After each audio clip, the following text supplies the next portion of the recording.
Hi guys, welcome. Tonight, we are going to journey back in time, leaving the modern world behind. We are going to find ourselves in the quiet, dim corridors of a medieval castle, following the shadow of a man whose job was to be happy, even when the world was heavy. We are going to explore why it was so difficult, so quiet, and so lonely to be a medieval court jester. As you listen to my voice, I want you to find your most comfortable position. Feel the weight of your blankets pressing gently against you. Feel the pillows supporting your head. Take a slow, deep breath in and let it out. There is nothing you need to do right now. There is nowhere else you need to be. Just listen to the sound of the stories and let your mind drift into the soft, grey mists of the past. Imagine, if you will, a great stone hall. It is late, and the sun has long since dipped below the horizon, leaving only the faint, flickering amber glow of dying candles and the low, pulsing embers of a massive hearth. The air here is cool, smelling of wood smoke, old stone, and the faint, lingering scent of lavender dried in the sun. In the corner of this vast, echoing space, there sits a man. He is small in the shadow of the vaulted ceiling. He wears a tunic of mismatched colors-faded greens and muted reds that seem dull in the low light. These are his working clothes. This is his uniform. He is the jester, the fool, the one who must keep the silence at bay. But right now, the castle is quiet. The high-backed chairs of the lords and ladies are empty. The long oak tables, scarred by knives and stained by wine, are bare. You can hear the rhythmic, soft drip, drip of water somewhere in the kitchens, and the distant, muffled sound of a sentry's boots on the ramparts high above. The jester rests his head against the cold masonry of the wall. The stone is rough against his skin, a grounding coldness that feels honest. For him, the day does not end when the sun goes down. It only shifts into a different kind of waiting. Take a breath. Feel the stillness of that stone hall. You are safe here, in the shadows, where no one is asking you to smile. To be a jester was to live in a state of constant, quiet tension. While others in the castle had roles that were clear, the blacksmith at his anvil, the weaver at her loom. The night at his practice, the jester's work was invisible and unpredictable. He was a creature of the in-between. He was not a servant, yet he was not a peer. He lived in the narrow space between the throne and the floor. Think of the fabric of his clothes. In the daylight, they are bright to catch the eye, but the wool is often coarse. It itches against the skin. The bells on his cap, so famous in the stories, are not joyous things in the quiet hours. They are heavy. Every time he moves his head, they give a small, metallic chime. Chink, chink. A constant reminder that he is never truly off duty. He cannot walk through the castle unseen or unheard. He is a bell that must ring whenever the master pulls the string. The jester looks down at his hands. They are calloused, not from the sword, but from hours of practice, tossing wooden balls into the air, over and over, in the dim light of his small chamber. 1, 2, 3. 1, 2, 3. The repetitive motion is a way to soothe his mind, but it is also a necessity. To drop a ball during the feast is not just a mistake. It is a failure of his very existence. As you listen, imagine those wooden balls rising and falling in slow motion, up into the shadows, down into the palm. Smooth, worn wood. The rhythm is like a heartbeat, up and down, up and down. You can feel your own breath following that rhythm, slow, steady, calm, morning. in the castle does not come with a sudden burst of light. It arrives as a gradual thinning of the darkness, a transition from deep charcoal to a pale, misty blue. The jester wakes early, long before the king, on a narrow pallet of straw tucked away in a corner of the keep. The air is biting.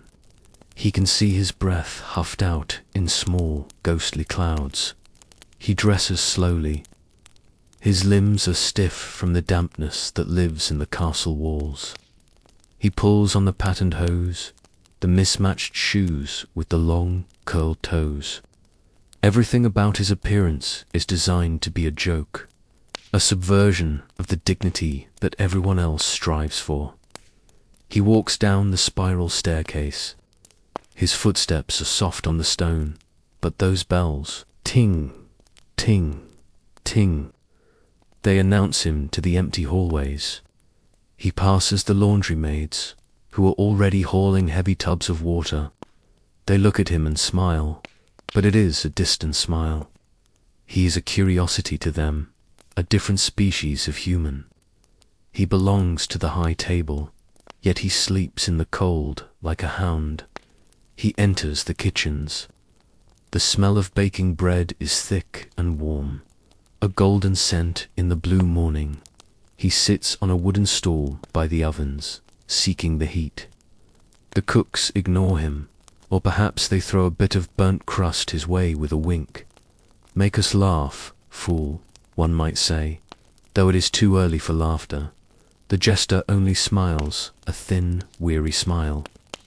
He is saving his energy. The day ahead is a long performance. He must observe everything.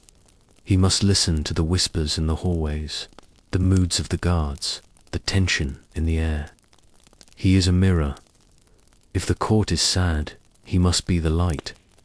If the court is too proud, he must be the needle that pricks the balloon. It is a heavy burden to carry, being the only one allowed to speak the truth, because the truth is often a cold and lonely thing. Now, imagine the sun has reached its zenith and begun its slow descent. The great hall is filling. The quiet of the morning is replaced by a low hum of voices, the clatter of pewter plates, and the rustle of heavy silk and velvet. The jester stands near the king's chair. He is not sitting. He rarely sits when others are eating. He stands, shifting his weight from one foot to the other. He watches the faces. He sees the duke who is angry about a land dispute, his brow furrowed, his fingers white as he grips his goblet. He sees the young lady who is bored, tracing patterns in the spilled salt on the table. He sees the king, the center of this universe, whose shoulders are slumped with the weight of a kingdom. The jester's job is to read the room. It is like reading a book written in sighs and glances. He moves forward. He tells a small story, a gentle jab at the duke's temper, phrased so carefully that it earns a chuckle rather than a blow. He feels the relief in the room, the tension breaking for just a second. But inside, the jester is tired. To be funny on command is to drain the well of your own spirit. He looks at the rich meats, the spiced wines, the honeyed cakes. He might get a scrap, a bit of pheasant passed down from the high table, but he eats it standing up. Like a bird of prey, the lights of the torches flicker against the tapestries on the walls. The figures in the weaving hunters, stags, dogs, seem to move in the wavering light. The jester feels like one of them, a figure woven into the background, necessary for the scene, but forever flat, forever frozen in a pose of merriment. Breathe in the scent of the wood smoke and the beeswax. Let the sounds of the distant feast fade away. The voices are becoming a soft, indistinguishable murmur, like the sound of a river over stones. You are drifting away from the noise, back into the quiet parts of the castle. The feast eventually winds down. The torches are extinguished one by one, leaving trails of grey smoke that curl toward the rafters. The jester is finally dismissed. He does not go straight to his bed. Instead, he climbs. He winds his way up the narrow, circular stairs, higher and higher, until he reaches the battlements. The air here is sharp and clean. The wind whistles through the crenellations, a long, low note like a flute. He looks out over the landscape. Below, the village fires are just pinpricks of light in the vast, velvet blackness of the valley. The forest is a dark sea, swaying in the breeze. Up here, he is just a man. Not a fool, not a jester, not a source of amusement. He removes the cap with the bells. He holds it in his lap. The silence is profound. It is a physical weight, but a welcome one. He thinks about the jokes he told today. He thinks about the moments he saw through the masks of the powerful. He knows their secrets, who is afraid, who is greedy, who is kind in the dark. He is the keeper of the castle's soul, but he has no one to keep his own.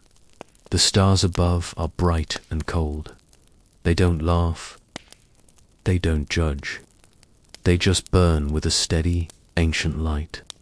As you watch those stars in your mind, feel your body becoming heavy. Your legs, your arms, your shoulders, all sinking into the softness of your bed. The jester is looking at the same stars, finding peace in their distance. He knows that tomorrow the bells will have to ring again. Tomorrow he will have to paint the smile back on. But for now, in the moonlight, he can be still. He listens to the owl in the distance, he listens to the wind against the stone. She, everything is slowing down. The history of this place is deep and old, and it flows around you like a warm, dark tide. The jester turns to head back down, his footsteps heavy and slow, descending into the heart of the sleeping fortress. The stone steps are cool. The air is still. You are walking with him, moving toward rest. The shadows are long and soft, reaching out to tuck you in. Sleep is coming now, like the fog rolling over the castle moats. It covers the fields, it covers the walls, it covers the great hall. It is quiet. It is peaceful. It is time to let go of the day's bells. The spiral staircase is a narrow, winding throat of stone, and as the jester descends from the battlements, his hand brushes the wall for balance. The masonry here is rough, damp with the night's condensation, feeling like cold velvet against his fingertips. Each step is a slow, deliberate movement. Step, pause, step, pause. The rhythm of his descent is hypnotic, a quiet cadence in the hollow of the tower. The air grows thicker and warmer as he moves deeper into the belly of the keep, leaving the sharp, silver wind of the high places behind. He reaches the landing that leads to his small chamber, a modest alcove tucked behind the buttery. It is a space of shadows and silence. There is no window here, only a thin slit in the stone that allows a sliver of moonlight to paint a jagged line across the floor. He moves to his palater, simple frame of wood corded with hemp, topped with a thin mattress of straw and wool dots as he sits. The straw crunches softly. Crackle, crunch. It is a dry, earthy sound. He reaches down to untie his shoes. The leather is worn thin at the soles, shaped perfectly to the arches of his feet from years of dancing, leaping and treading the cold floors of the hall. He sets them aside, and then, with a long, trembling sigh, he removes his tunic. The weight of the motley leaves his shoulders, and for a moment he feels light, almost floating, as if he could drift upward into the rafters. Lie back now, just as the jester does. Feel the support beneath you. Imagine the quiet of that stone room, where the only sound is the distant, rhythmic breathing of the castle itself, the settling of wood, the sigh of the wind in the chimneys, the faint scuttle of a mouse in the rushes. Breathe in the scent of old dust and dried herbs. Breathe out the tension of the day. You are drifting into the deep grey velvet of the medieval night. The transition from sleep to waking in the castle is not a sudden event. It is a slow, gradual unfolding, like a flower opening in the frost. The jester wakes before the first bell of matins. The room is still dark, but the darkness has changed. It is no longer the pitch black of midnight, but a deep, bruised purple. He lies still for a long time, listening. From far below, in the kitchens, he hears the first muffled thud of a heavy log being dropped onto a hearth. Thump. Then, the scrape of a metal shovel against stone as the previous night's ashes are cleared away. Scrape, scrape. These are the heartbeats of the castle's morning. The jester feels the cold.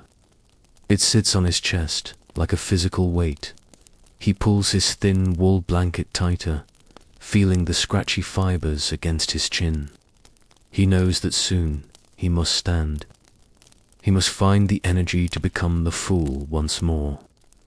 But for these few minutes, he is allowed to be still. He is allowed to be heavy. He thinks of the halls he will soon walk. They will be empty and echoing. The great hall where the feast took place will be a cavern of stale air and cold grease. The servants will be moving like ghosts, scattering fresh rushes on the floor-dried stalks of meadowsweet and lavender that crunch underfoot, releasing a faint, ghostly perfume of summer into the freezing winter air.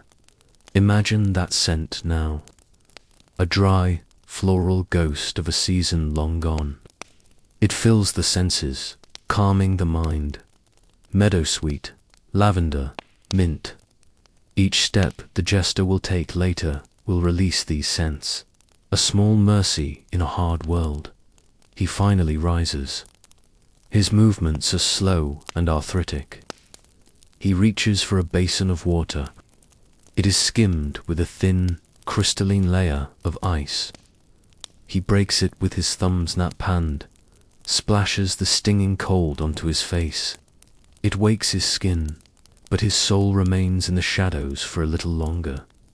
The jester begins the ritual of dressing. This is his armor. This is his transformation. In the dim light, he picks up the pieces of his costume. First, the hose. One leg is a dull faded saffron. The other is a muddy, deep blue. He pulls them on, the wool stretching over his calves. Then, the tunic with its dagged edges flaps of cloth shaped like oak leaves that will flutter when he spins. He runs his hand over the embroidery. It is frayed in places, the gold thread tarnished to a dark bronze. He spends a long time with his cap. The 3 points of the hood represent the ears and tail of a donkia, symbol of humility, of being the lowest of the low. He polishes the bells. There are 12 of them. He takes a small piece of chamois cloth and rubs each one until it gleams in the wick. Morning light, rub, polish, ring, a tiny silver chime, ting. This is the moment where the anxiety begins to stir. A small, cold bird fluttering in his stomach. Today, the king will be meeting with the envoys from the north. The air will be thick with politics, with hidden agendas, with the threat of war. The king will be brittle. The advisors will be sharp. The jester's role in these meetings is the most difficult of all. He must sit at the king's feet, a silent observer, until the tension becomes too great. Then he must break it. He must say the thing that no one else dares to say, but he must say it with a smile so that he is not struck down. He practices a facial expression in the small, polished metal mirror on his wall. He pulls his mouth into a grin, but his eyes remain flat and tired. He adjusts the angle of his head. He tilts his chin. He is crafting a character. He is building a wall between the man who feels the cold and the fool who feels nothing. As you listen, think of your own tensions. Imagine placing them into a small wooden box. Close the lid. Hear the click of the latch. You don't need those tensions here. Like the jester, you can put on a different layer of warmth, of safety, of sleep. The jester leaves his chamber and begins his morning rounds. He walks through the lower bailey. The ground is frozen hard, the mud turned into miniature mountain ranges of brown ice. He passes the stables, where the horses are huffing steam into the air. Huff. The sound of their breathing is rhythmic and soothing. The smell of hay and warm animal bodies drifts out, a comforting, earthy scent. He walks toward the chapel. He does not go in, but he stands by the heavy oak doors, listening to the monks chanting the morning office. Their voices are a low, resonant drone, a tapestry of sound that vibrates in the stone walls. Ua. The Gregorian chant has no sharp edges. It is a river of sound flowing over him, washing away the sharpness of his morning nerves. He stands there for a long time, his head bowed, his bells silent. For these few moments, the music carries him. It is the only time he feels he doesn't have to perform. The monks sing for God. The jester performs for men. But in this doorway, the two worlds meet in the silence. Slow your breathing to match the imagined chant. In and out, the sound is deep. The sound is ancient. It has been heard in these halls for hundreds of years, and it will be heard for hundreds more. You are a part of that long, slow line of time. The jester moves on. He enters the great hall from the rear. The sun is finally beginning to hit the high windows, sending long, dusty beams of light down through the air.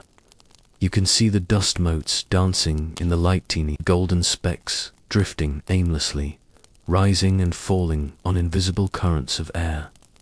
He watches them up and down, swirl and settle.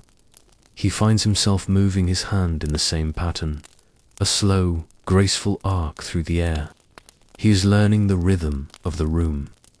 He sees where the shadows linger and where the light strikes the dais. He knows where he will stand. As the morning progresses, the castle wakes up in earnest.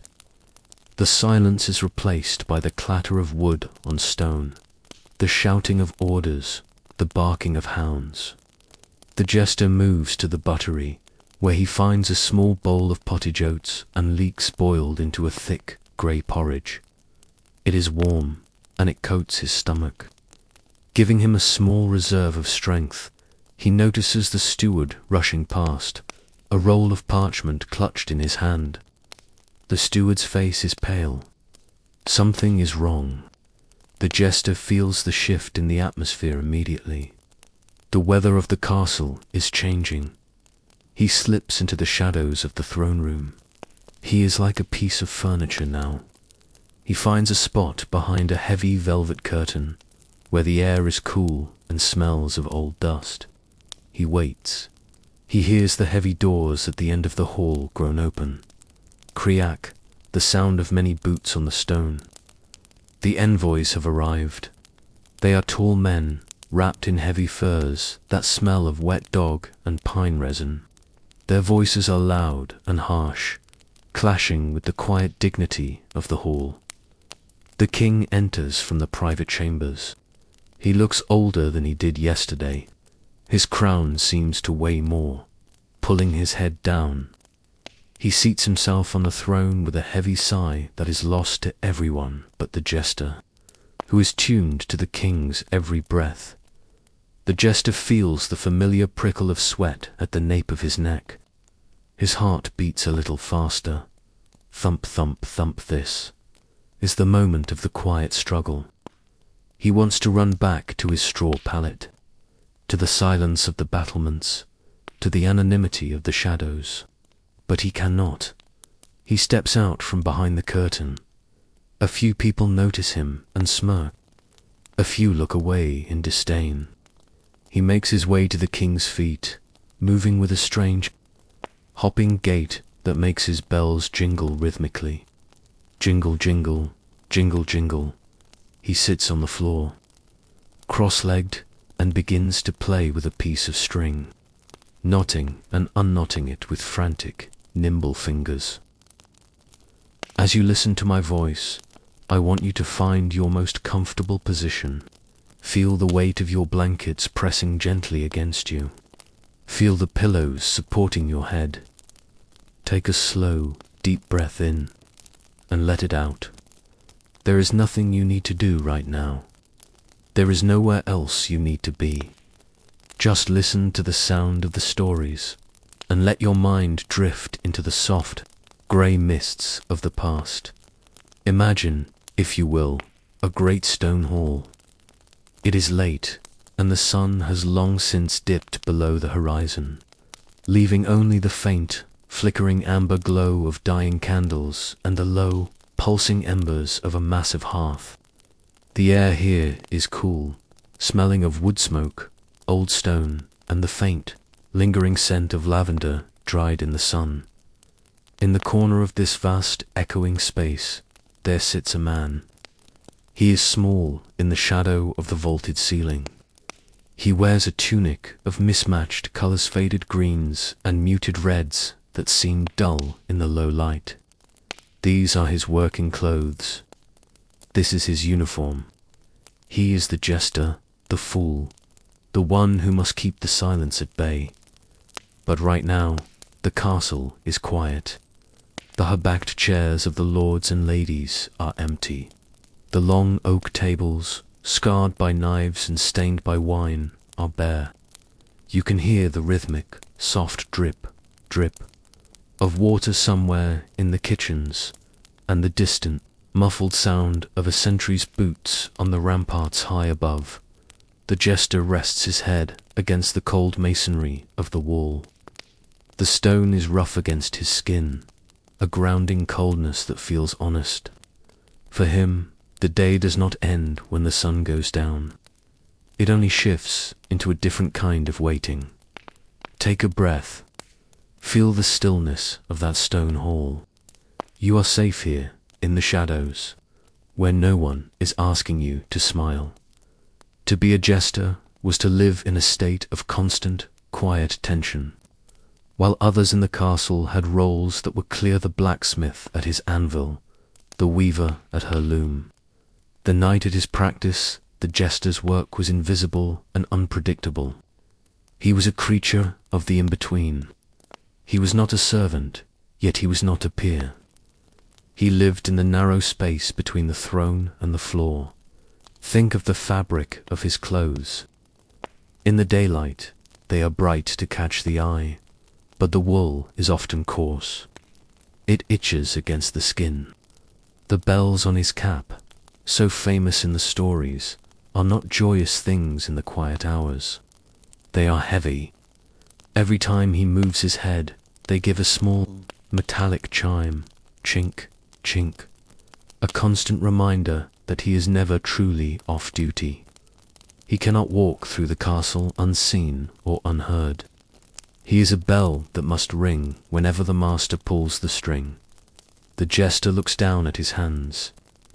They are calloused, not from the sword, but from hours of practice, tossing wooden balls into the air, over and over, in the dim light of his small chamber. 1, 2, 3. 1, 2, 3.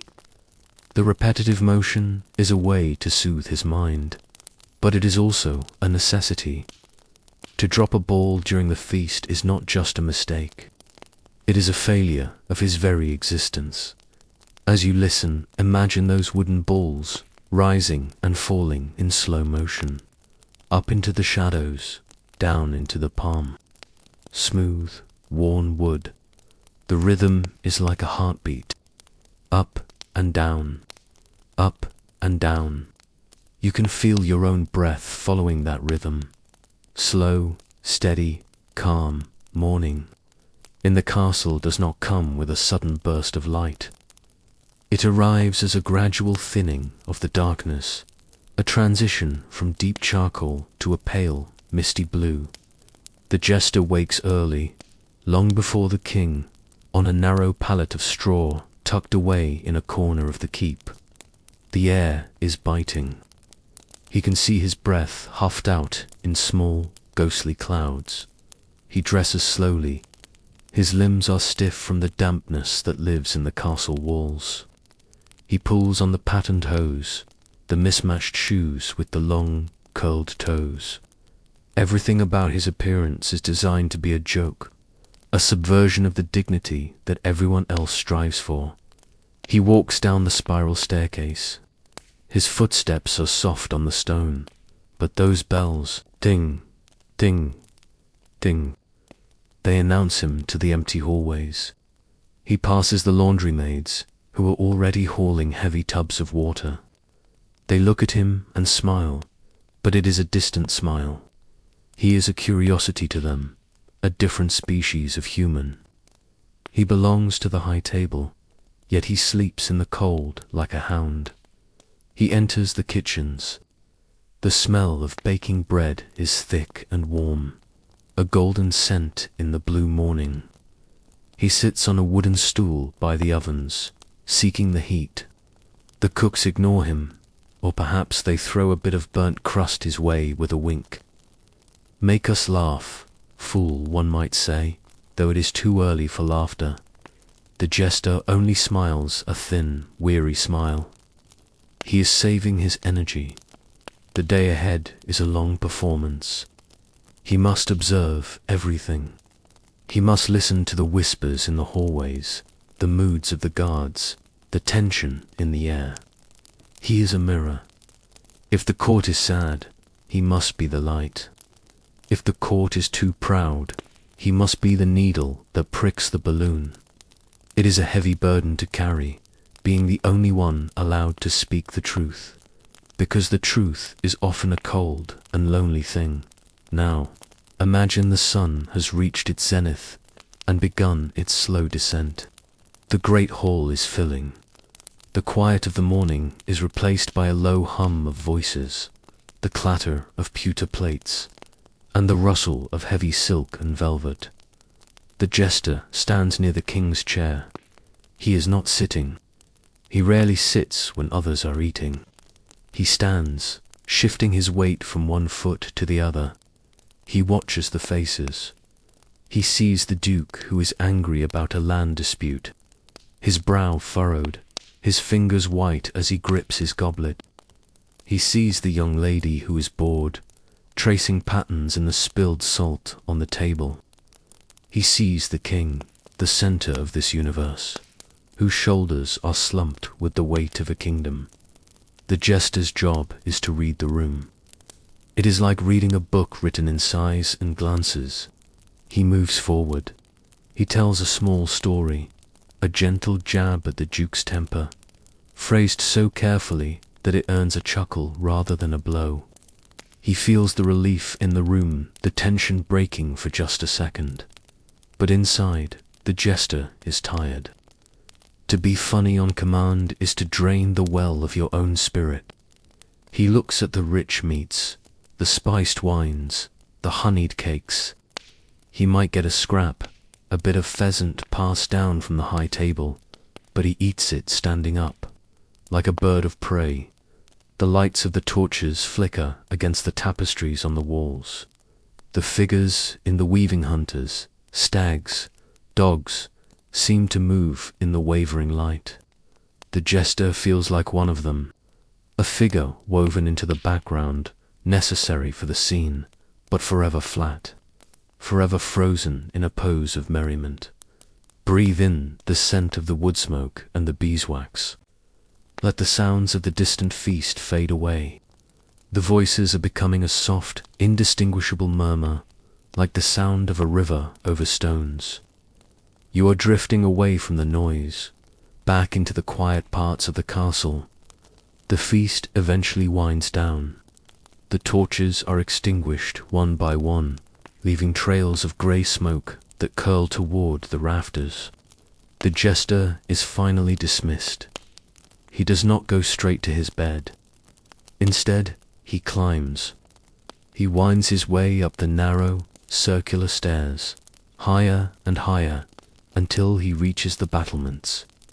The air here is sharp and clean.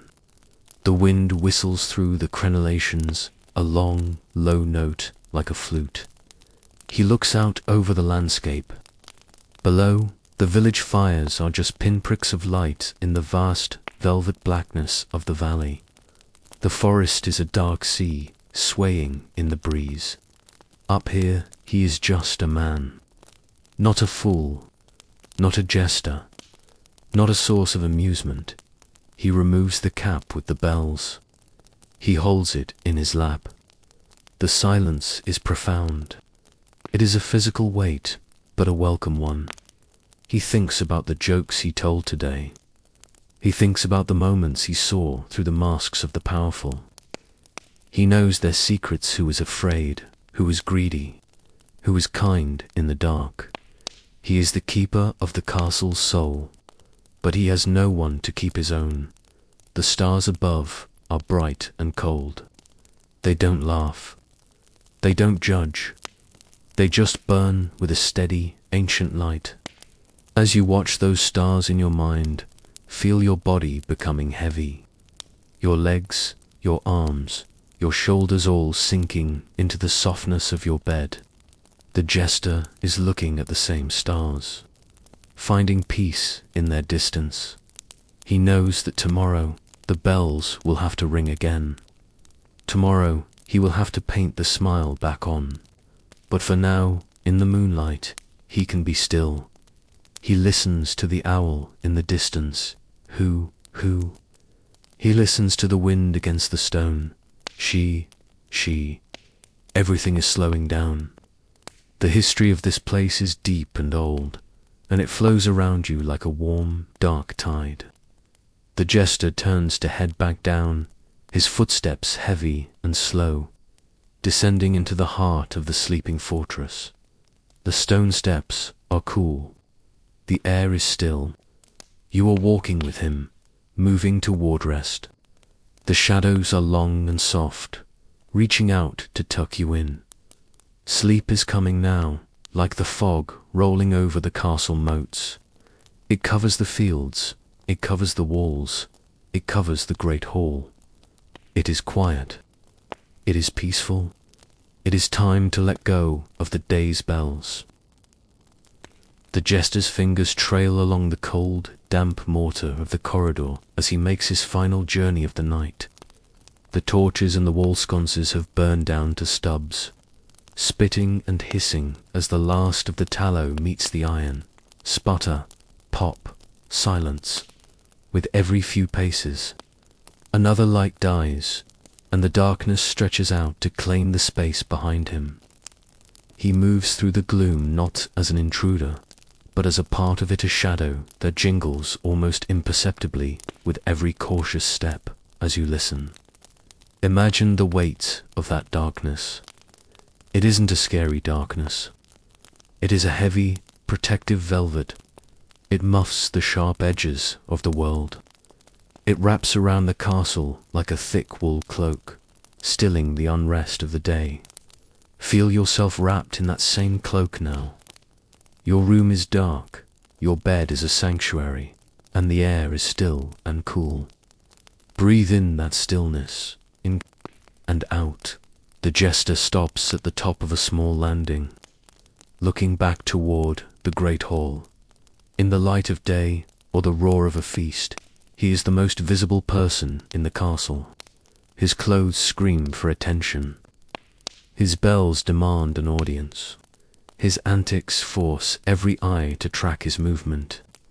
He is a sun around which the court's boredom orbits, yet, as he stands in the dark, he feels the crushing weight of his invisibility. He remembers the eyes that looked at him today, but never into him. To the knights, he was a prop. To the ladies, he was a distraction. To the servants, he was a strange, lucky pet. He is a man who is seen by everyone but known by no one. It is a peculiar kind of loneliness, to be surrounded by hundreds of people and yet remain entirely untouched by a single soul. He looks at his hand in the dimness. It is a pale blur. He wonders, sometimes, if he were to stop jingling, would he simply cease to exist? If he stopped making noise, would the stone walls just swallow him up, leaving nothing but a mismatched tunic and a cap with 12 silver tongues? But the silence is his only friend tonight. He welcomes the isolation. It is the only time he doesn't have to be the fool. He can let his shoulders slouch. He can let his face settle into its natural, melancholic lines. He is a ghost haunting his own life, and in the dark, that is enough. Let your own public self fall away now. The person who works, the person who speaks, the person who does, let that person rest. Right now, you are just a quiet soul in the dark, existing without effort. You don't need to be seen. You just need to be. He continues his walk, passing the heavy doors of the solar.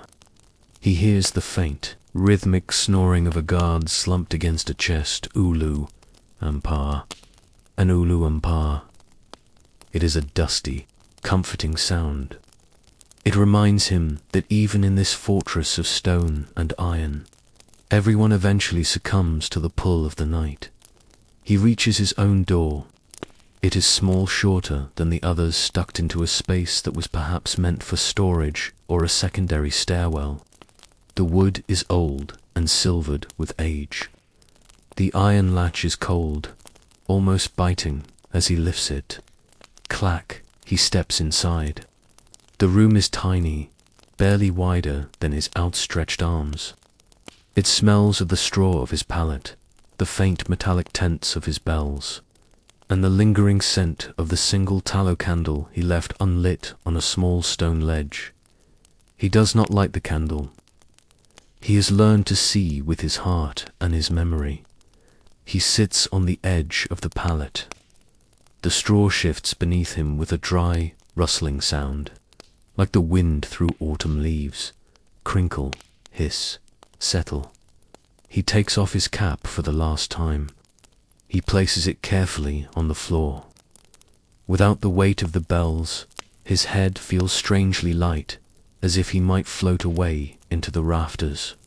He lies back.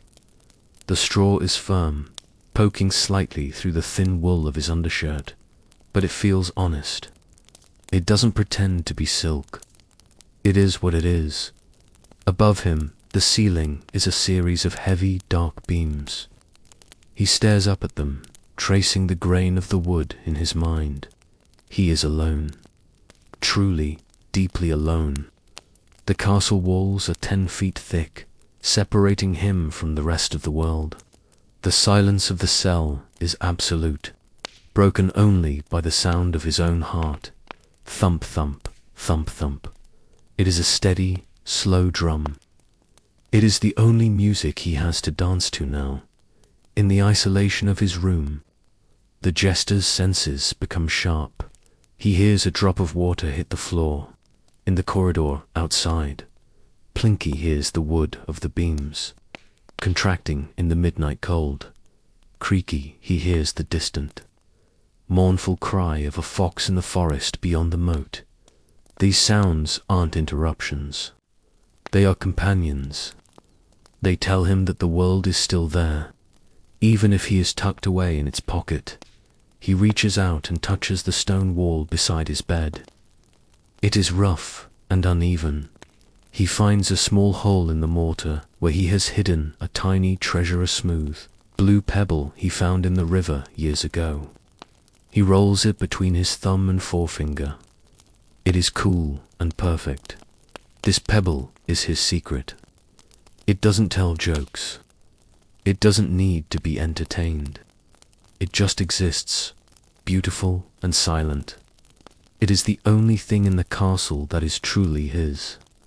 Not given by a king or bought with a laugh. He thinks about the thousands of people who have lived in these walls before him, and the thousands who will come after. They all felt the same cold. They all watched the same shadows. He is part of a long, invisible chain of souls who have found peace in the dark. Feel that connection now. You are part of that chain. You are lying in your bed, just as millions have before, letting the day dissolve into the night. The loneliness isn't a void. It is a space. A wide open space where you can finally breathe. Take a slow breath in and out. The air in the cell is cool and still. It tastes of old stone and peace. The jester's eyes begin to close. The darkness of the room merges with the darkness behind his eyelids. He begins to drift. He isn't thinking of jokes anymore. He isn't thinking of the king's heavy crown or the earl's sharp laughter.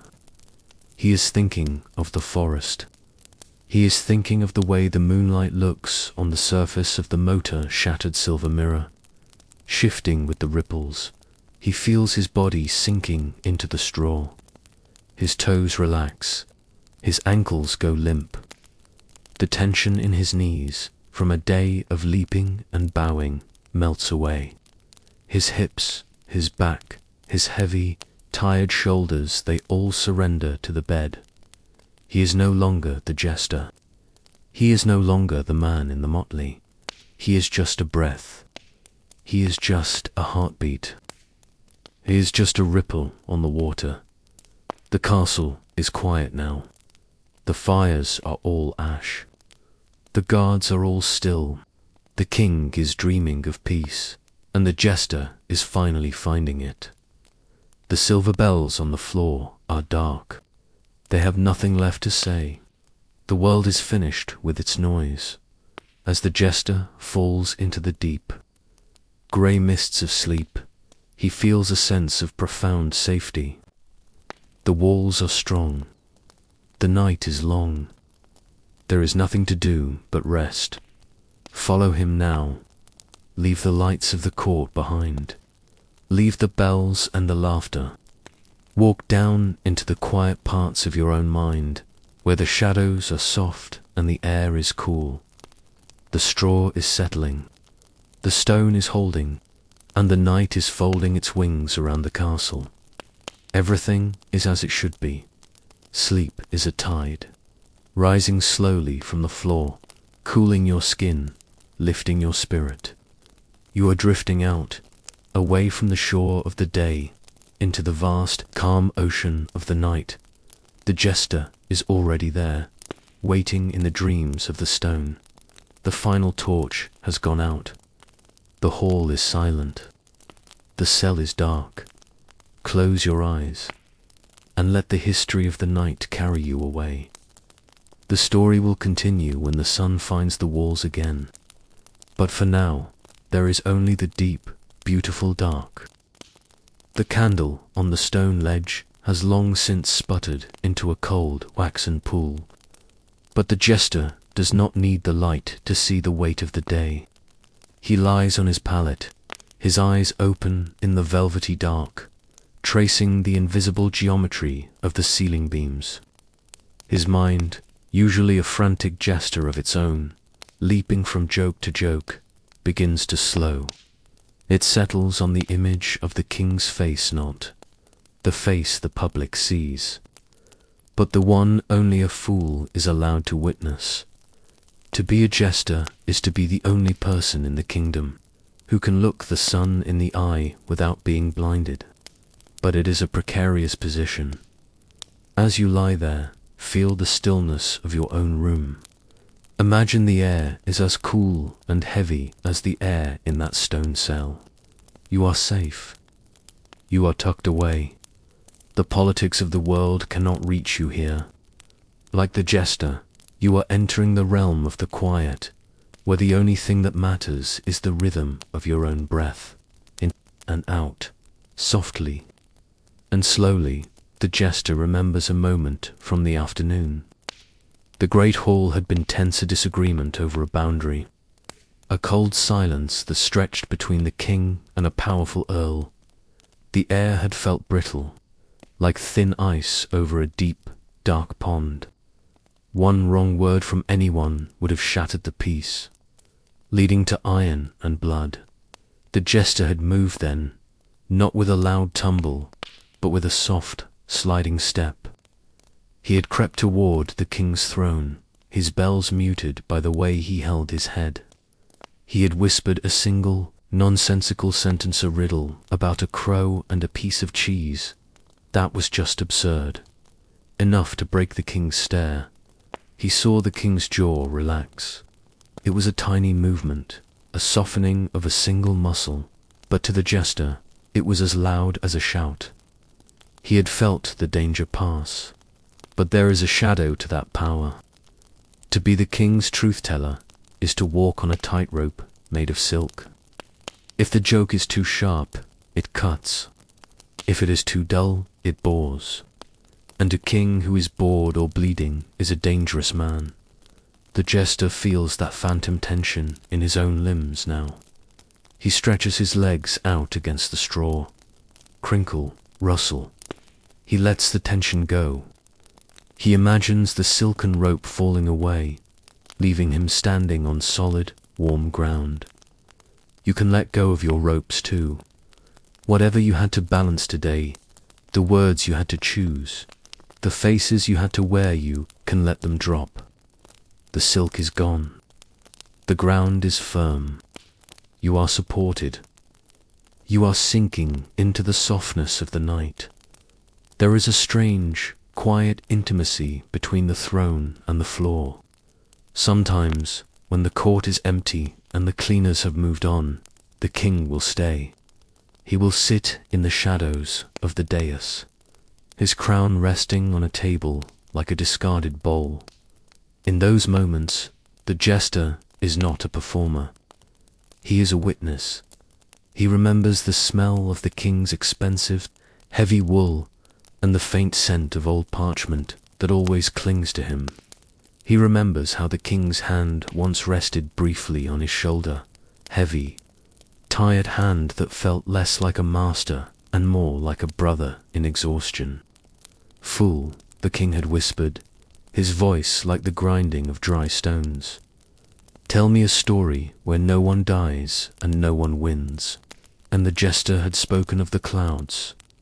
He had described the way they move over the mountains, indifferent to the borders of men.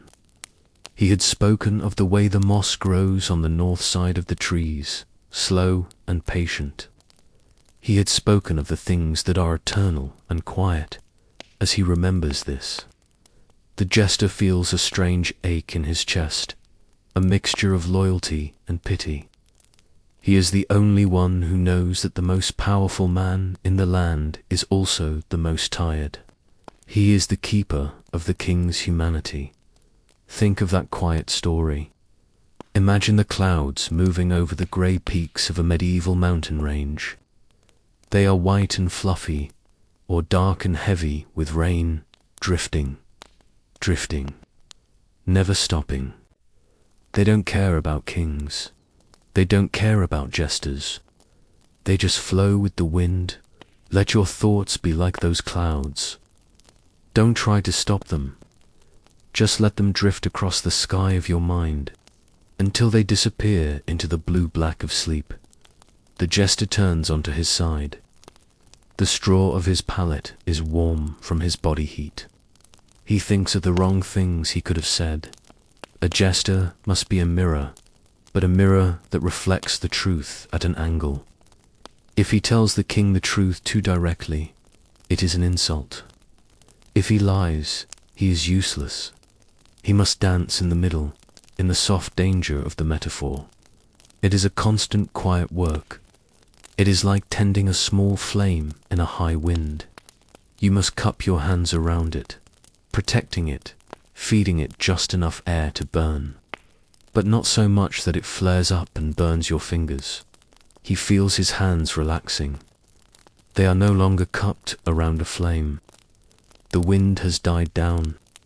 The fire is now a steady, glowing coal in the center of his chest. It is warm, it is safe. It is the light of his own life, hidden away from the demands of the court. The castle is so quiet now that he can hear the muffled thump of a dog's tail against the floor in the hallway. Thump, thump, silence.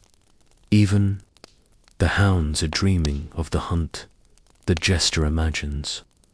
The king in his high chambers, behind the heavy tapestries and the locked doors. He hopes the king is sleeping. He hopes the king has found the same darkness, the same release from the weight of being someone. For a few hours, the hierarchy is dissolved. In the sleep of the castle, the king is not a king, and the fool is not a fool. They are just two men, breathing the same cool air, waiting for the sun to call them back to their roles. The jester's breathing becomes rhythmic and shallow. He is entering the in-between place, the state where the stone of the cell begins to feel like clouds, and the straw of the pallet feels like the surface of a calm lake. He sees the king's face one last time in his mind, but the face is smiling, now a real, private smile. The king is young again, walking through a field of tall grass. The jester follows him into the grass.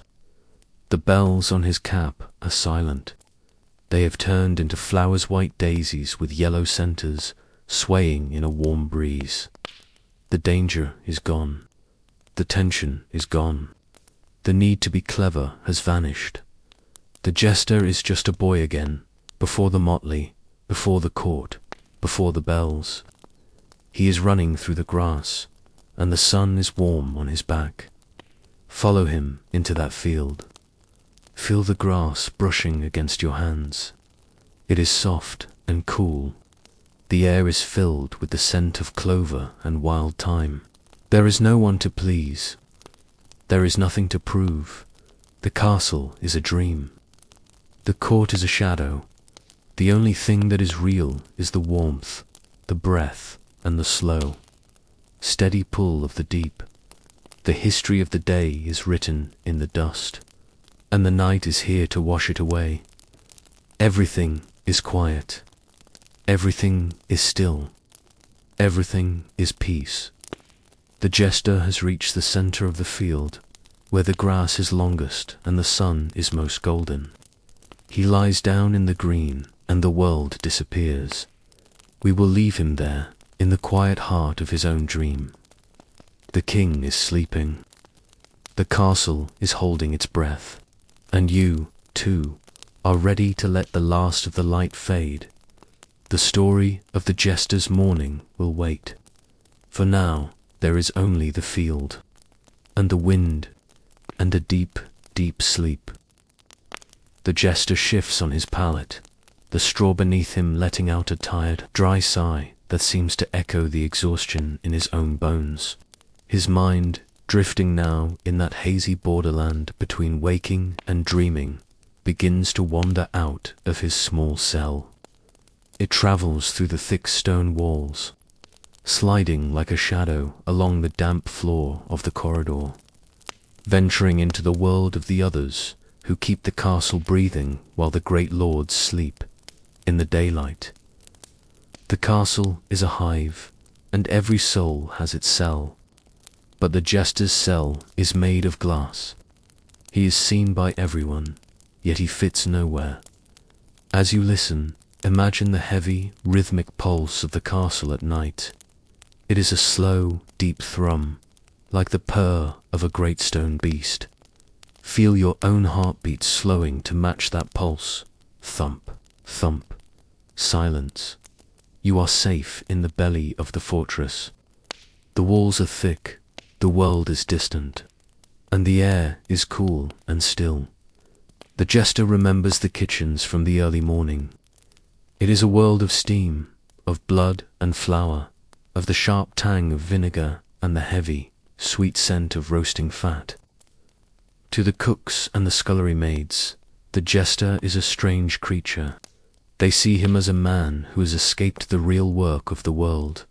He remembers the head cooker, woman with arms like cured hams and a face permanently reddened by the heat of the great hearths.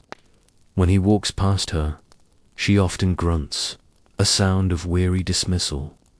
To her, a man who doesn't carry wood, or pluck pheasants, or scrub the soot from the kettles, is a man who is essentially a ghost. The king's toy, she calls him, though not unkindly. There is a quiet social hierarchy in these lower depths. The blacksmith looks down on the groom looks down on the laundry-maid, and they all, in some secret part of their hearts, look down on the jester. He is a luxury. He is a piece of embroidery on a coat that they are the ones tasked with washing. But the jester doesn't mind. He sees the way they lean against the flour sacks when the steward isn't looking. He sees the bone-deep fatigue in the eyes of the boy who turns the spit, his face slick with grease and sweat. He feels a quiet kinship with them that they would never acknowledge. They are all servants of the same stone. They are all bound to the whims of the high table. They provide the food. He provides the laughter. Both are consumed, and both are forgotten by morning. Imagine the kitchen now, the fires dampened to a low orange glow. The heavy iron pots are hanging silent. The long wooden tables are scrubbed bone white. The air is still. Breathe in that scent of cooling wood smoke and clean wood. It is the scent of a job finished. It is the scent of rest. His mind drifts higher, to the draughty galleries and the stone ramparts where the guards stand watch. To the men-at-arms, the jester is a source of mild irritation and occasional wonder. They are men of iron and leather, of hard edges and direct speech. They see the jester's colourful rags and hear his jingling bells, and to them, he is the opposite of everything a man should be.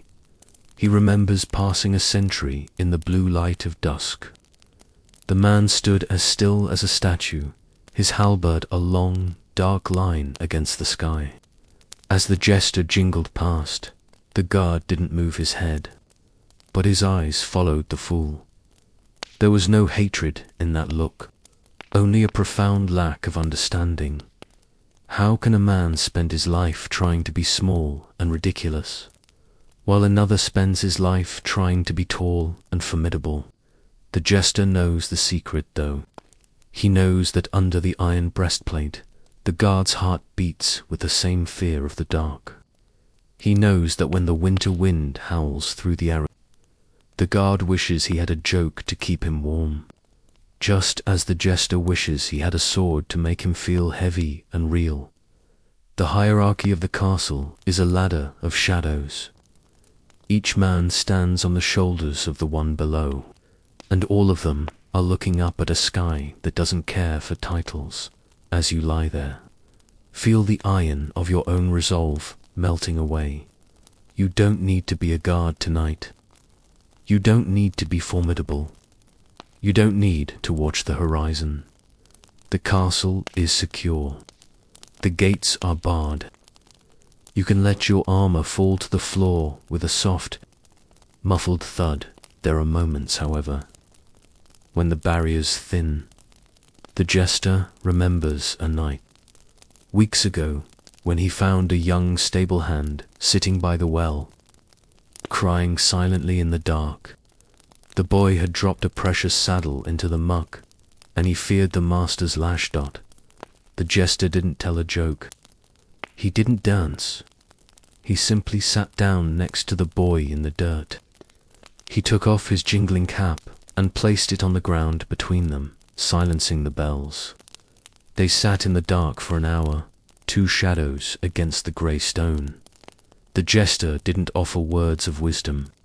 He simply offered his presence, the presence of someone who also knew what it was like to be small, to be at the mercy of a mood, to be a thing that could be broken for sport. Eventually, the boy had wiped his eyes and stood up. He hadn't said thank you, that wasn't the way of the castle, but he had nodded. A sharp, quick movement of the chin. In that nod, the hierarchy had vanished. For a second, they were just two humans in a cold world, sharing the warmth of a shared burden. Think of that quiet nod. Think of the beauty of being understood without a word.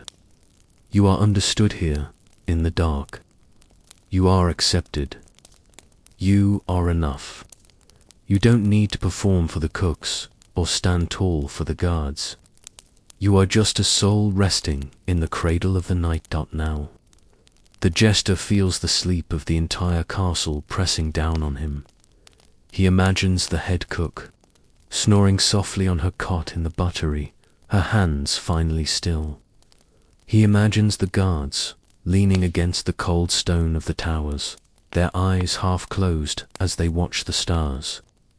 He imagines the page boys, huddled together for warmth in the hay of the stables, in the great hall. The hierarchy is a mountain, but in the hours after midnight, the mountain flattens into a plain. Sleep is the great leveler. The king and the scullery maid are both traveling through the same dark woods of the mind. They are both vulnerable. They are both silent. The jester feels himself sinking into that plain. He is no longer at the bottom of the ladder. He is no longer the king's dog. He is just a man, his breath slowing, his heart calming, his spirit expanding to fill the tiny room. The bells on his cap, resting on the floor, seem to glow faintly in the dark, like sleeping stars. They are quiet. The fabric of his tunic is soft. The straw is warm. Hush, hush, hush. The castle is breathing. The guards are silent. The cooks are dreaming. The servants are still. And the jester, the most visible man in the kingdom, finally disappears into the beautiful, equalizing dark. You are disappearing too. The room is fading. The story is becoming a murmur, a soft hum in the back of your mind. You are stepping onto the plain of sleep, where the grass is soft and the air is silver. The history of the day is over. The night is the only truth left. Let the castle hold you. Let the stone protect you. Let the silence be your crown. Sleep is coming, like the mist over the moat, like the shadow over the wall. Everything is peaceful. Everything is right. The straw of the pallet shifts with a dry, rhythmic sound as the jester breathes, a slow and heavy cadence that marks the passage of the deepest hour of the night.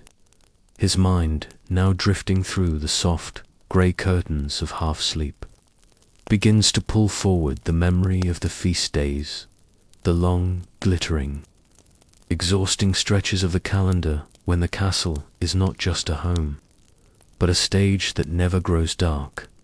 On these days, the sun rises with a different energy. It isn't the pale, misty blue of a regular morning, but a sharp, demanding gold. The jester remembers the feeling of waking on the day of a royal jubilee or a harvest festival. Before his eyes even open, the exhaustion is already there, sitting in his joints like cold iron, a residue of the weeks of preparation and the knowledge of the hours to come. As you listen, feel that heavy sensation in your own limbs. It is the weight of a long day finally coming to an end. Your muscles are soft now, unburdened. You are the jester after the festival has ended, finally allowed to let the mask slip, finally allowed to be still. Breathe in the cool, quiet air of your room, in and out. The world is finished with its demands. On festival days, the jester is the first to be called and the last to be dismissed. He remembers the blur of color and sound, the jugglers in the courtyard, the bear wards with their heavy-footed beasts, the musicians tuning their lutes with a constant, sharp ping. His role on these days is to be the glue that holds the chaos together. When a juggler drops a club, the jester must turn it into a scripted moment. When the music falters, he must fill the silence with a caper. He is a shepherd of attention, moving the eyes of the crowd away from the mistakes and toward the merriment. He remembers the feeling of his feet after 10 hours of dancing on stone. They become numb, a strange buzzing sensation that travels up his shins. He remembers the dry, dusty taste of the air, thick with the scent of trampled grass and the sweat of thousands of visitors. But even as his body screams for a moment of quiet, his face must remain a bright, painted sun. He mimics the joy he does not feel, a phantom mirage of happiness that he projects for the benefit of the lords and the commons alike. It is a profound, hidden labor, the work of staying buoyant when your spirit feels like lead. Imagine that buoyancy now, but without the effort. Imagine floating on a calm, dark lake. The water is cool and supportive. You don't have to swim. You don't have to move.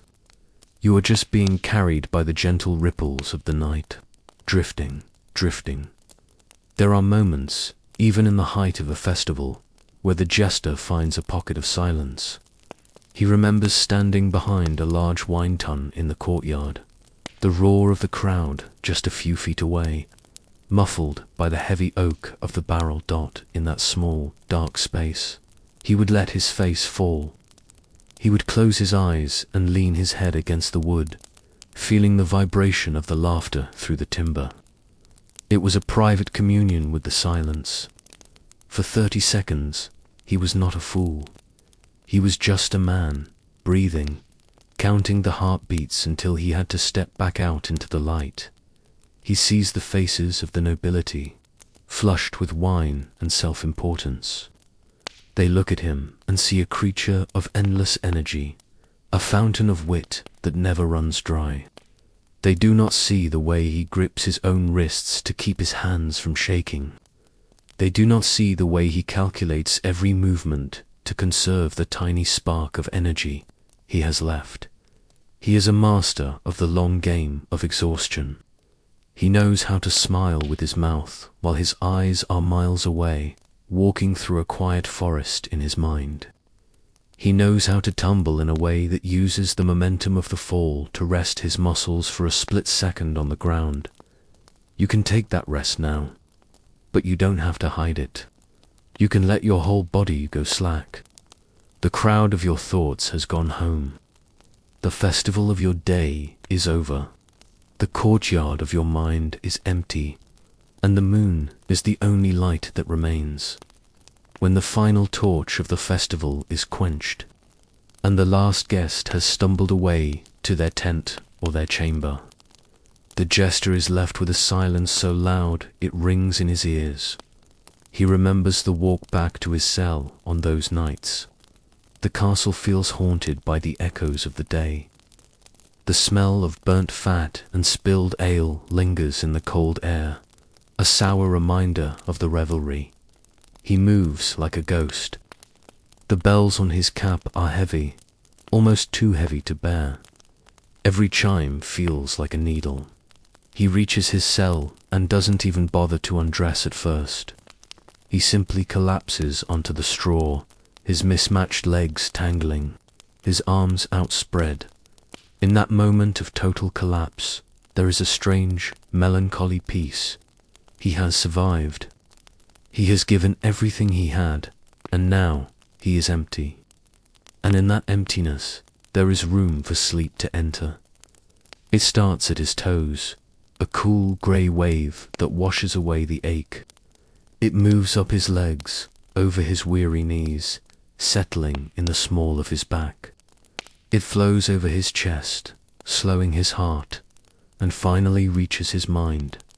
The images of the festival begin to dissolve. The bright silks turn into mist. The laughter turns into the sound of a distant wind. The king's throne becomes a mountain of soft moss. Hush, hush, the jester is falling. Not the acrobatic fall of the performer, but the slow, graceful descent of a feather. He is falling into the deep, dark well of the night, where no one is watching and no one is laughing. The straw is soft. The stone is silent. The history of the festival is a closed book. As you follow him into that sleep, feel the last of your own performance fading away. You don't need to be clever. You don't need to be strong. You just need to be still. The night is long and the dreams are waiting. The castle is asleep. The world is asleep. And now, at last, the jester is asleep. The final bell gives a tiny, silver whisper. And then there is only the dark, and the peace, and the deep, deep rest. We will wait for the dawn together, but for now, let the mists take you. The jester's breathing has become a slow, rhythmic tide, pulling the cool air of the cell deep into his lungs and releasing it with a soft, whistling sigh. In this state of profound stillness, the boundaries of the stone walls begin to dissolve. His mind, no longer tethered to the mismatched hose or the jingling cap, begins to wander backward through the layers of his own history. Seeking the places where the fool was not yet born, he dreams of a village far to the east, a place of thatched roofs and the smell of damp earth after a spring rain. He sees himself as a young boy, his limbs long and awkward, sitting on a wooden fence while the sun sets behind a line of dark poplars. There were no bells then. There were no kings. There was only the sound of the wind in the tall grass and the distant lowing of cattle returning to the barn. As you listen, imagine that village in your own mind. The air is sweet, untainted by the smoke of the great castle.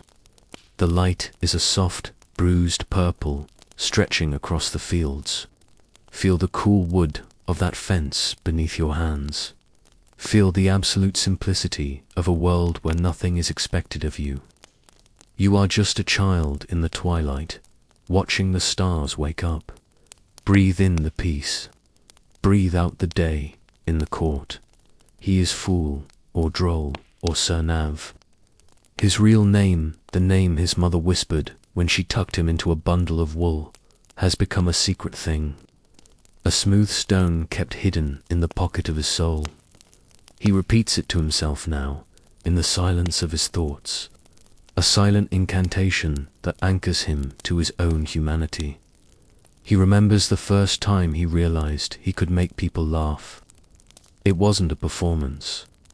It was a mistake. He had tripped over a bucket, splashing water across the floor, and the look of pure, startled joy on his sister's face had stayed with him. He learned then that laughter could be a shield, a way to turn a moment of shame into a moment of power. But as he lies on his pallet, he wonders about the cost of that shield. He has spent so many years turning his stumbles into jokes that he sometimes forgets how to walk simply. He has spent so much time being a mirror for others' happiness that he has forgotten the shape of his own. He reaches out in his dream, touching the rough bark of a willow tree by a river. The water is dark and slow, moving with an ancient, unhurried purpose. Swish, ripple. Hush, the river doesn't need to be funny. The tree doesn't need to be clever. They just are. Feel that just being in your own body. You don't need a name right now. You don't need a history. You are just a presence in the dark, as natural and as silent as the willow by the water. Your thoughts are just ripples, moving away from you, leaving the surface of your mind smooth and still. The jester's dream shifts. He is no longer in the village. He is standing in a vast, empty cathedral made not of stone, but of starlight. The floor is a sheet of black glass, and the pillars stretch up forever into the velvet void. There is no king here. There are no nobles. There is no one to entertain. He looks down at his clothes, and they are no longer mismatched. They are a single, quiet grayther, color of the mist before the dawn. He moves across the glass floor, and for the first time in a lifetime, there is no sound. No bells, no jingling, just a perfect, crystalline silence that rings in his ears like a beautiful note. He sits down in the center of this starlight cathedral and closes his eyes. He feels the vastness of the universe around him. He is small, a tiny speck of light in the infinite dark, but he is not lonely. He is part of the silence. He is the silence. This is the Jester's true home. Not the castle, not the court, but this quiet place he builds for himself every night behind his eyelids. It is a place where the weight of the world cannot enter. It is a place of total, unblemished rest. Imagine yourself in that cathedral of stars. The air is thin and cool. The light of 1 billion distant suns is washing over you, gentle and cold. There is nothing to say. There is nothing to do.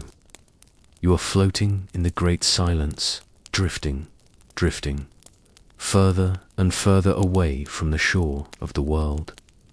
The dream begins to fade, pulling him back toward the physical reality of the cell. He feels the straw beneath his back again. He hears the distant, muffled call of a nightjar in the forest, but he carries a piece of the starlight. Back with him, he thinks of the man he will have to be in a few hours. He thinks of the jokes he will have to tell, the tumbles he will have to take. But it feels different now. It feels like a costume he can put on and take off. Rather than a skin, he realizes that the sucking parts of being a jester, the humiliation, the exhaustion, the isolation are only the surface of the pond. Deep down, in the dark water, there is a quiet strength. He is the one who sees the truth. He is the one who holds the king's heart. He is the one who knows the secret of the silence. His eyes flutter, but they do not open. He is sinking into the final, deepest layer of sleep, the dreamless dark, where even the memories of the village and the cathedral fall away. The silver bells on the floor are cold. The stone walls are steady. The castle is a mountain of sleep. Hush, hush. The jester has found his peace. He has found the place where the bells are silent and the mask is gone. Follow him there. Let your own memories fade. Let your own thoughts dissolve into the grey mist. You are safe. You are held. The history of the night is being written in your breath. The stars are turning. The world is turning, and you are sleeping. Deep, deep. Rest. The dawn is a long way off. For now, there is only the dark. And in the dark, the jester is finally, truly himself. Sleep, sleep, sleep. We will leave the castle in its slumber, tucked into the folds of time. The story is complete, and the night is yours. The jester's breath hitching slightly in the stillness of the room is the only sound in the dark. It is a dry, thin sound, the sound of parchment rubbing against parchment. He lies very still, feeling the ache in his joints, not as a temporary visitor from a long day's dance, but as a permanent resident of his bones. The damp of the castle, once something he could shake off with a vigorous tumble or a cup of spiced wine, has settled deep into his knees and his lower back, a heavy, cold silt that no hearth fire can truly reach. He is no longer the young man who could leap over a banquet, table without spilling a drop of the king's ale. He's an aging jester, a man whose bells now jingle with a slower, more deliberate cadence. Ting, pause, ling. The rhythm is no longer a frantic heartbeat. It is the steady, weary tolling of a clock that has seen too many seasons turn dot. As you listen, feel that slowness in your own body. Imagine your muscles are as heavy as the ancient tapestries on the walls. There is no rush. There is no movement required of you. You are allowed to be slow. You are allowed to be still. The world outside is moving, but here, in the cradle of the night, time is thick and golden, like honey cooling in a jar. The jester remembers the court from tonight. It felt different. The younger knights, men whose fathers he once mocked with a flick of his wrist, look at him with a different kind of curiosity now. It isn't the sharp laughter of the past. It is a quiet, almost pitying indulgence. They see the way he pauses before a leap, the way his breath comes shorter after a simple jest. He sees the new singers, the young troubadours with their bright eyes and their nimble fingers on the lute. They are the new light of the court, and he is the long shadow of the evening. He watches them from the edges of the hall, and he feels a strange, quiet relief. The burden of being the center of the world is shifting. The spotlight is moving away, leaving him in the soft, comfortable gray of the periphery. He is becoming invisible in a new way. Not the invisibility of the ghost, but the invisibility of the old stone. He is part of the architecture now, a fixture of the palace that people walk past without seeing. Think of that fading importance. It isn't a loss. It is a shedding. Like a tree dropping its leaves in the autumn, the jester is letting go of the need to be heard. He is letting go of the need to be the loudest bell in the room. He is finding the beauty in the background. Feel yourself shedding the day. The things that seemed so important this morning, the worries, the tasks, the voices, they are just leaves falling away. They are drifting to the ground, leaving you light and bare. You are becoming part of the quiet architecture of your own room, safe, still. Unseen, he reaches out a hand in the dark, touching the side of his straw pallet. His fingers are gnarled, the knuckles swollen like the roots of an old oak. He moves them slowly, feeling the texture of the fabric. In the past, he would have been frustrated by this stiffness, but tonight he finds a strange peace in it. Each movement is a choice. Each gesture is a meditation. He thinks of his cap lying on the floor. It is worn and frayed. The silver bells are tarnished, their shine replaced by a soft, matte grey. He realizes that he and the bells have aged together. They no longer scream. They whisper. They no longer demand. They suggest. He remembers the king's face tonight.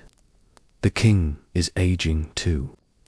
His hair is the color of wood ash, and his eyes are clouded with the mists of a long rain. When they looked at each other across the hall, there was no need for a joke. There was only a shared recognition of the slowing of the blood. Two old men, playing their parts until the curtain falls. The jester pulls his blanket up to his chin. The wool is heavy and warm. He feels the slow, steady pulse of his heart. Thump, thump. It is a quiet drum, beating a march toward the end of the story. But it is not a sad march. It is a homecoming. Imagine that slow pulse. Let it guide you deeper into the mattress. You are sinking through the layers of the day, past the noise of the festival, past the tension of the throne room, into the deep, dark earth of the castle's foundation. You are becoming one with the stone. The jester's mind begins to flicker like a dying candle. He sees himself walking through the great hall, but the hall is empty. The torches are out. The people are gone. He is walking toward a door at the far end. A door he has never noticed before. It is a door made of moonlight. He isn't wearing his motley. He isn't wearing his bells. He is wearing a simple white robe, the color of the first snow. He reaches the door and places his hand on the latch. It is warm, not cold. It feels like the hand of a friend. He looks back at the castle one last time. He sees the high towers, the dark ramparts, the cold corridors where he spent his life. He feels a great wave of gratitude for the stone, for the laughter, and even for the loneliness. It was a long journey, but he is tired now. He is ready for the silence. He turns the latch. Click. As he steps through the door of moonlight, the jester disappears. There is no one left to laugh. There is no one left to cry. There is only the light dot follow him through that door. Leave the castle behind. Leave the history of the jester in the straw of the pallet. You are stepping into the light of your own dreams, where there are no roles to play and no masks to wear. The bells are silent. The heart is still.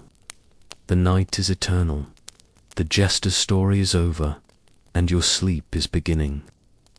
The mists are closing in, soft and white and cool. You are drifting, drifting, into the heart of the light. The jester's fingers relax their grip on the rough wool of his blanket, falling away like autumn leaves settling on the forest floor. The straw beneath him has finally stopped its restless crinkling, finding its own shape, cradling him in a nest of dry earthen warmth. The air in the tiny cell has grown profoundly still, as if the very stones of the castle are holding their breath, guarding the silence of the man who spent his life breaking it. In this final, deepest hour, the jester finds a quiet acceptance. He no longer wishes for the agility of his youth, nor does he fear the fading of his voice in the great hall. He understands now that every laugh he sparked was a small candle lit against the dark, and though those candles have flickered out, the warmth they provided remains etched into the spirit of the walls. He has played his part. He has worn the colors. He has rung the bells. And now the play is over. As you lie there, feel that same sense of completion. The day is behind you, a long road that has led you exactly here to this moment of total surrender. You don't need to carry the stories anymore. You don't need to remember the halls or the kings. The history of the world is a heavy book, but you can close it now. You can set it on the shelf and let the dust of sleep settle over its cover. The castle walls seem to soften in the jester's mind, turning from cold granite into a mist of silver and grey. The heavy oak doors, the iron portcullis, the deep, dark moat, they are all dissolving, drifting away like smoke in a gentle breeze. He is no longer inside a fortress. He is simply part of the night air, vast and light and free. He sees a single star through the high, narrow slit of his chamber. It is a steady, pulsing point of light, far above the reach of any ladder or any ambition.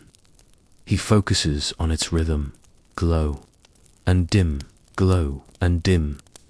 It is the heartbeat of the universe, and it is his heartbeat too.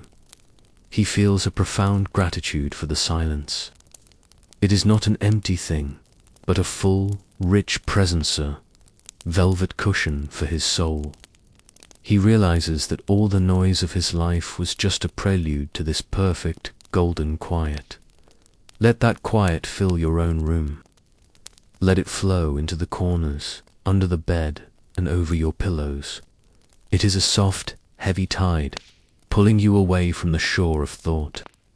You are drifting out into the deep water, where the surface is as smooth as black glass. There are no ripples here. There are no echoes. The jester closes his eyes, and the last image of the castle fades. He is walking into a garden that has no walls. The grass is cool between his toes, and the air smells of night-blooming jasmine and ancient, sleeping earth. There is a bench made of moss waiting for him, and as he sits, he feels a peace that he never found in the king's favor or the crowd's applause. He is just a man. He is just a breath. He is home. The bells on his cap, resting on the floor of the cell, catch a final, stray glint of moonlight. They look like tiny silver seeds, waiting to be planted in the dark so they can grow into dreams. They will not ring again tonight. They are resting, just as he is resting, just as you are resting. Everything is balanced. Everything is reconciled. The jester's struggle is a story told to the stars, and the stars have listened and understood. Breathe in the silver mist. Breathe out the last of the world. Your body is a vessel of peace. Your mind is a sanctuary of shadow. The history of the jester is a fading echo, a soft ting of a bell in a distant valley, growing quieter, and quieter, and quieter, until it is gone. The castle is silent. The village is silent. The forest is silent. The jester is asleep, his face smoothed of every line, his heart beating with the slow, steady rhythm of the earth itself. He is safe. He is warm. He is forgotten by the world, and that is his greatest joy. You are here with him in the heart of the peace. The journey is over. The path has ended in this soft, dark meadow of sleep. There is nothing left to hear. There is nothing left to know. The darkness is a gift. The silence is a blessing. The story is done. The night is yours. You can rest now. You can rest now.